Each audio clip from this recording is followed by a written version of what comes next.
Prabu Harjuno Sosrobahu, seri 178, Patih Suwondo. Mereka bercandaria tertawa riang, memainkan air yang jernih dengan tepukan kedua tangannya. Kecipak, kecipu, kecipak, keciblung. Mereka mandi basahan, dengan kain longgar menutupi tubuhnya.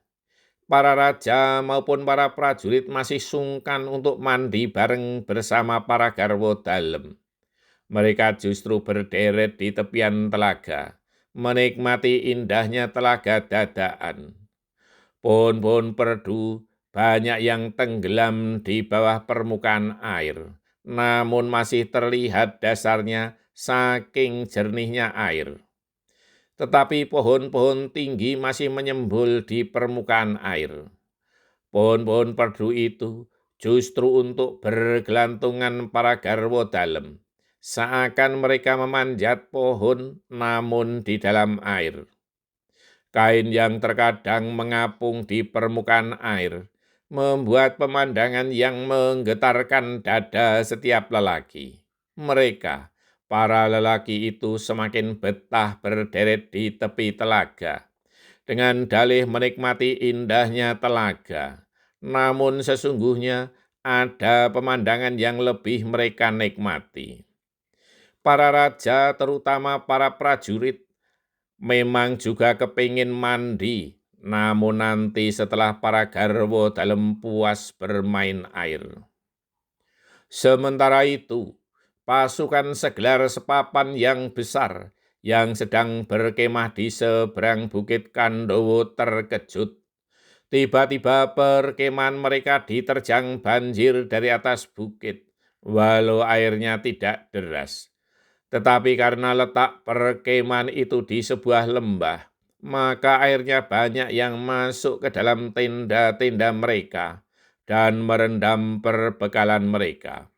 Hal itu sungguh mengherankan bagi mereka. Bagaimana mungkin hal itu bisa terjadi?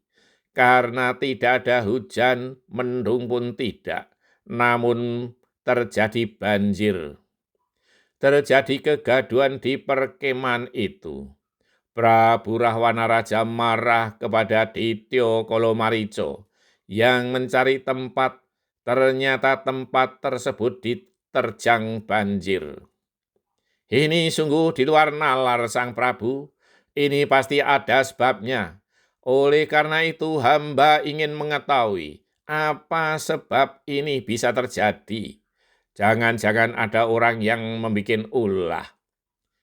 Dalih Dityo Kolomarico sebagai Senopati Telik Sandi. Pergilah cepat, jangan banyak alasan, bentak Prabu Rahwana Raja.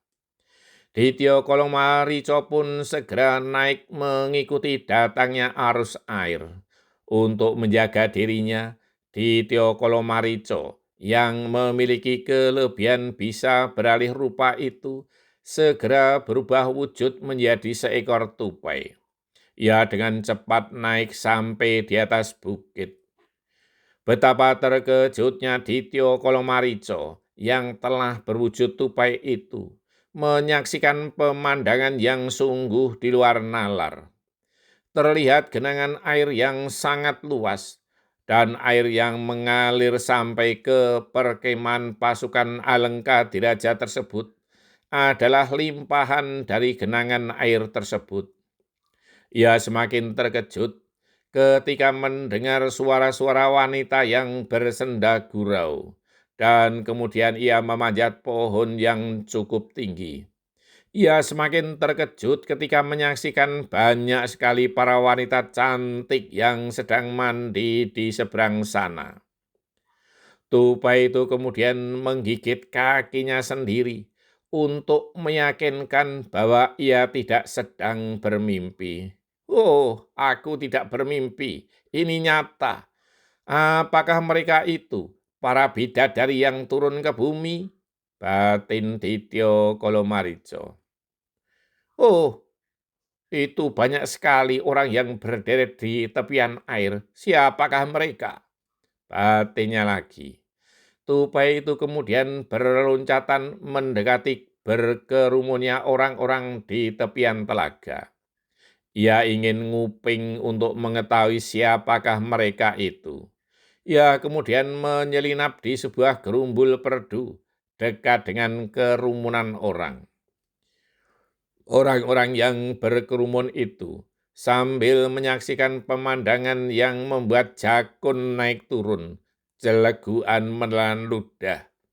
Mereka juga sedang membicarakan bendungan telaga yang tiba-tiba muncul. Mereka kemudian tahu bahwa Sang Prabu Harjuno Sosrobau sedang tidur telentang untuk membendung sungai itu.